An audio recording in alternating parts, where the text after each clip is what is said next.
नमस्कार बच्चों, कैसे हैं आप सब। तो आज हम एक बहुत ही रोचक चीज़ पढ़ने जा रहे हैं। हालांकि हर पाठ रोचक ही होता है, किंतु यह पाठ और भी अधिक रोचक हो सकता है क्योंकि इसमें हमारे पहनावे से जुड़ी एक चीज़, एक विषय, एक वस्तु की बात की गई है और वह है टोपी। तो पता है मुझे भी कि आप सबको पता ही होगा कि टोपी क्या होती है, सिर पे पहनी जाती है, ये सब चीज़ें। किंतु इस पाठ के माध्यम से लेखक संजय जी हमें क्या बताना चाहते हैं, यह एक ध्यान देने योग्य बात है। इस पाठ द्वारा हमें लेखक ने यह संदेश देने की कोशिश की है कि जब भी हम किसी से अपना कोई भी कार्य करवाएं तो उसे उसकी मेहनत व कौशल के अनुसार सम्मानित करें। सम्मानित केवल शॉल देकर या ट्रॉफी देकर नहीं किया जाता। सम्मानित से अर्थ है कि यदि हम उसे उसकी उचित मेहनत पैसों के रूप में देंगे, धन के रूप में देंगे, तो भी वह एक तरह का सम्मान है उसकी मेहनत का। और आप अपने ऊपर लागू करके देखिए इस बात को कि यदि आप किसी का कार्य करते हैं, किसी अनजान व्यक्ति का, मैं परिवार या दोस्तों की बात नहीं कर रहा, किसी अनजान व्यक्ति का काम करते हैं, तो आपके मन में भी इच्छा होती है कि आपके लिए कोई पेस्ट्री, टॉफ़ी, कुछ इस तरह से एक अरेंजमेंट हो, एक रिटर्न में कुछ आपको मिले। ये इच्छा हर मानव में है और ये स्वाभाविक है, इसमें कुछ गलत भी नहीं है कि यदि हम किसी का कोई कार्य करें तो उसके बदले हमें कुछ मिलना चाहिए। यह इच्छा ठीक है और होनी भी चाहिए, अन्यथा समाज हमारा शोषण भी कर सकता है। और इतिहास में आप देखिए ये होता आया है। बेगारी, आप सबने शायद ये शब्द सुना होगा, बेगारी। बेगारी का अर्थ है बिना पैसे दिए मजदूरी करवाना। तो लेखक ने इस पर भी एक चोट करने का प्रयास किया है इस पाठ द्वारा कि बेगारी एक सामाजिक दैत्य है व इसके अंत के लिए हम सबको आगे बढ़ना होगा। हालांकि अब तो बेगारी काफ़ी कम हो चुकी है, लेकिन यदि आज भी यह किसी रूप में मौजूद है तो वह सही नहीं है। उसी के खिलाफ भी इस पाठ द्वारा एक संदेश दिया गया है। और क्या बताया गया है इस पाठ में? इस पाठ में गांव में जो कपड़ा बनने का प्रोसेस है वो भी एक तरह से एक्सप्लेन कर दिया गया है कि पहले रुई साफ़ होती है, फिर उससे धागा बनता है, धागे से कपड़ा बनता है, कपड़े से फिर जो हम वस्त्र पहनते हैं वे बनते हैं। तो आप देखिए ये पूरा प्रोसेस जो ग्रामीण क्षेत्र में है, यह भी लेखक ने इस पाठ द्वारा बड़े ही सहज तरीके से बताया है। और क्या बताया है इस पाठ में? लेखक ने बोला है चिड़िया द्वारा, चिड़िया और चिड़े के संदेश जो वार्तालाप हुई उसके द्वारा क्या बतलाया है कि जो मानव है वह प्रकृति से काफ़ी हटकर हो चुका है। हटकर किस प्रकार से कि गर्मियों में अपने आप को ठंडा रखने का प्रयास करता है, सर्दियों में अपने आप को गर्म रखने का प्रयास करता है और इसी चक्कर में कई बार बीमार पड़ जाता है गर्म ठंडा होकर। जैसे आप भी एसी से एकदम से बाहर जाएंगे तो जुकाम पकड़ लेंगे, उसी प्रकार सर्दियों में अगर आपने हीटर चला लिया, उससे एकदम से बाहर निकल जाइए तो भी बीमार पड़ सकते हैं।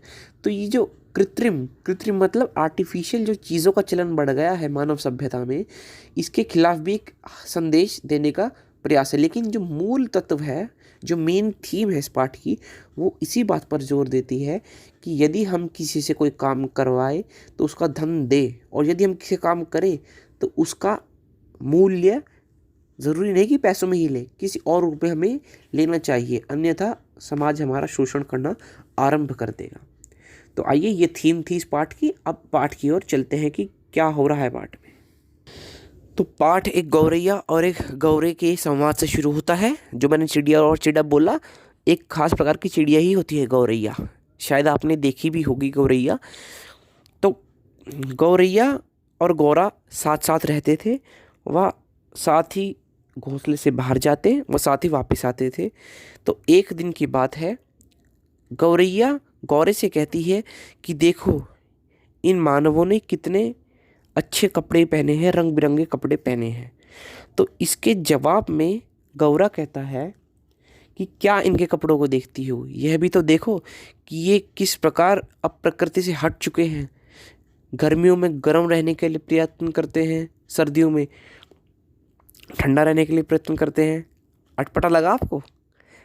यही देख रहा था मैं कि आप ध्यान दे रहे हैं कि नहीं दे रहे हैं। मैंने अब यहाँ पर उल्टा कह दिया है कि गर्मियों में गर्म रहने का प्रयत्न करते हैं। ऐसा तो नहीं है, गर्मियों में आप कौन सा धूप में जाकर खड़े रहते हैं। तो गौरा कहता है कि गर्मियों में मानव अपने आप को ठंडा रखने के लिए तरह तरह के जतन करता है, वह फिर भी गर्मी गर्मी करता रहता है। लेकिन हमें देखो, हम यहाँ पे खुले शरीर रहते हैं, धूप छाँव में रहते हैं, लेकिन हमें गर्मी से अधिक फर्क नहीं पड़ता। उसी प्रकार गौरा फिर कहता है कि सर्दियों में अपने आप को ऊनी कपड़ों से ढक लेते हैं, तरह तरह के यत्न करते हैं कि हम सर्दी से बच जाएं, लेकिन फिर भी सर्दी पकड़ लेते हैं। और हमें देखो, हम प्रकृति से इतने जुड़े हुए हैं और हमें किसी वस्त्र की भी आवश्यकता नहीं। हम इस ठंड की मार को आराम से झेल जाते हैं, जबकि मानव इस ठंड की मार को झेल नहीं पाता। फिर गौरैया कहती है, छोड़ो, तुम कैसी बातों में पड़ गए, इसकी टोपी तो देखो कितनी सुंदर टोपी है। तो अब गौरा क्या कहता है, ध्यान से सुनिएगा। गौरा कहता है कि इस टोपी के पीछे तो बहुत ही जतन है। तो गौरैया क्या बोलती, क्या जतन है, मुझे भी चाहिए ऐसी टोपी। तो गौरा फिर कहता है उसको कि तुम इन चक्करों में मत पड़ो। तो गौरैया पूछती है, क्यों ना पड़ूं? तो गौरा कहता है कि इस टोपी के लिए टोपी वालों को बहुत ही प्रयत्न करने पड़ते हैं कि उनकी टोपी बची रहे। इसके लिए वे कई लोगों को टोपी भी पहनाते हैं। यहाँ पे जो सिंबॉलिक है अर्थ है वो यह है कि टोपी यानी कि इज्जत बचाने के लिए काफ़ी प्रयत्न करना पड़ता है इज्जतदार लोगों को। और इस चक्कर में बहुत से तो दूसरों को टोपी पहना देते हैं, यानी कि दूसरों को बेवकूफ़ बना देते हैं, सिद्ध कर देते हैं। तो तुम इन चक्करों में मत पड़ो, इन सब से दूर रहो। तो यहाँ पर लेखक ने इस संवाद के द्वारा यह स्थापित करने का प्रयत्न किया है कि जो जीव प्रकृति से जितना दूर रहकर चलेगा वह उतना कष्ट भोगेगा। इसलिए हमें प्रकृति के काफ़ी निकट रहना चाहिए। इसका अर्थ यह नहीं कि आप सर्दियों में बाहर जाकर बिना कपड़ों के खड़े हो जाएं और फिर सर्दी पकड़ ले। इसका अर्थ यह है कि प्रकृति से जुड़े रहिए, लेकिन एक्सट्रीम वे में ना, क्योंकि पक्षियों के पास तो उनके शरीर पर बाल होते हैं तो वे सह पाते हैं, लेकिन मनुष्य के पास नहीं। तो यानी कि आप गर्म कपड़े पहनिए, लेकिन ये कृत्रिम चीज़ जैसे हीटर के अंदर बैठे पूरा दिन रजाई में बैठे, थोड़ी बहुत सर्दी सहने का प्रयत्न भी कीजिए, वह सहिए, ताकि आपकी सहनशीलता बरकरार रहे, वह ख़त्म ना हो जाए। आगे देखते हैं पाठ में क्या दिया गया है। तो इसी बीच एक बार गौरैया को एक रुई का फोवा मिल जाता है। फोवे का अर्थ है एक रुई का टुकड़ा, थोड़ी सी रुई, जैसे आपने अपने मंदिर में भी रखी हुई देखी होगी, जिसका प्रयोग करके आपकी माता या आप खुद कभी कभी दीपक जलाते होंगे। तो उतने भर रुई का फोवा लेकर गौरैया गौरे के पास आती है, बोलती है, देखो मुझे क्या मिला। अब गौरा बोलता है, हाँ देख रहा हूँ, लेकिन तुम इसका क्या करने वाली हो? तो गौरैया बोलती है, मैं इससे अपने लिए वैसी ही टोपी सिलवाऊंगी जैसी राजा साहब के पास है। तो गौरैया चली जाती है धुनिया के पास। धुनिया कौन होता है? जो रुई को साफ करता है। तो यहाँ से आप देखिएगा कि पहला प्रोसेस अब शुरू हो चुका है कि किस प्रकार ग्रामीण क्षेत्रों में या सामान्य छोटे मोटे कस्बों में भी कपड़ों का काम किस तरह किया जाता है। तो धुनिया के पास रुई लेकर गई और बोली, धुनिया भैया आप इसे साफ़ कर दीजिए। तो धुनिया बोला कि इसे साफ़ क्यों करूँ, मुझे क्या इसके बदले में मिलने का, राजा साहब तो बेगारी करवाती ही है, अब आप भी करवाने लगी। तो गौरैया बोली, नहीं, आप इसमें से आधी रुई रख लेना, आधी साफ करके मुझे दे दीजिएगा।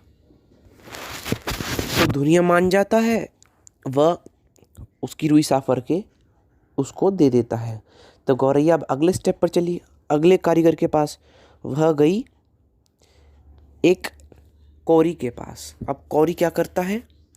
सूत कातता है। सूत कातने का मतलब है कि रुई से धागा बनाता है। तो जिस प्रकार धुनिया ने बोला था उसी प्रकार कौरी ने बोला कि मैं तुम्हारा काम मुफ्त में क्यों करूं, क्यों तुम्हारा धागा मुफ्त में बनाऊं। तो धुनिया ने वही तरकीब अपनाई कि आधा धागा आप रख लेना, आधा मुझे दे दीजिएगा। तो कौरी मान गया और अच्छे से धागा काट कर उसको दे दिया। तो इस प्रकार से धागा भी तैयार हो जाता है। अब अगला स्टेप देखिए, अगला है बुनकर। फिर गौरैया अपने धागे को लेकर बुनकर के पास जाती है और बोलती है कि बुनकर बाबा, इसका आप मेरे लिए कपड़ा बना दीजिए। तो बुनकर फिर वही बोलता है, मैं मुफ्त में आपका काम क्यों करूं। गौरैया फिर दोहराती है कि आधा आप रख लेना, आधा कपड़ा मुझे दे देना। फिर गौरैया का कपड़ा भी तैयार हो जाता है। आप देखिए किस प्रकार जब आप किसी को उसकी मेहनत का फल ऑफर करेंगे तो काम से मना नहीं किया जाता। तो यह आपको सीखने की बात है कि यदि आप किसी से काम लें तो उसका बराबर फल उसे देने का हौसला भी रखें। तो बुनकर ने भी गौरैया का कपड़ा सील दिया। अब अगला स्टेप क्या है, आप में से कोई बताने की कोशिश करिए। तो अगला स्टेप है दर्जी।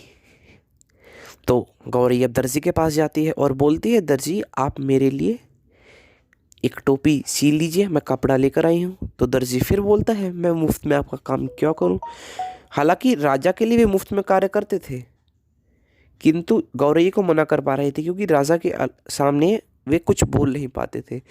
लेकिन उनके मन में तो यह बात थी, अब गौरैया को बोल पा रहे हैं। तो गौरैया ने बोला कि आप मुफ्त में मेरा काम मत करिए, आधा कपड़ा आप रख लीजिए या फिर आप उस कपड़े की अपनी एक और टोपी बना लीजिए और एक टोपी मेरे को दे देना बना के। तो इस शर्त पर दर्जी मान जाता है। वह एक बहुत सुंदर, राजा से भी सुंदर टोपी गौरैया के लिए बना देता है। अब आप सोच रहे होंगे कि राजा से भी सुंदर टोपी एक चिड़िया के लिए क्यों बनाई। क्योंकि गौरैया एक चिड़िया, उसने उन्हें उनकी मेहनत का इनाम दिया, फल दिया, धन दिया, जो राजा नहीं दे रहा था। तो आप देखिए कि जब आप किसी की मेहनत को अप्रिशिएट करते हैं, उसे उसका सम्मान, उचित सम्मान देते हैं, तो काम भी उतना ही अच्छा वह आपको कर कर देता है। यही यहाँ पर हमने देखा। तो अब आगे क्या होता है, बहुत ही इंटरेस्टिंग है, ध्यान से सुनिए, अपना अटेंशन यहीं पे रखिए। अब एक दिन गौरैया उसी टोपी को पहनकर राजमहल की एक खिड़की पर जा बैठी और बोली, देखो देखो मेरे पास कितनी सुंदर टोपी है, राजा के पास ऐसी सुंदर टोपी नहीं दिख रही। तो राजा को क्रोध आ गया कि उनकी शान में किसने गुस्ताखी कर दी। तो उन्होंने अपने सैनिकों को आदेश दिया कि इसकी टोपी गिरा दी जाए। तो इस पर गौरैया बोली कि देखो यहाँ का राजा कितना बुज़दिल और बेरहम है और कितना निर्धन है कि इसके पास अपनी टोपी के लिए धन भी नहीं, वह गौरैया की टोपी उतार कर पहनना चाहता है। तो फिर राजा ने गौर किया कि उसकी टोपी इतनी सुंदर क्यों नहीं है। फिर उसने सबसे पहले दर्जी को बुलाया।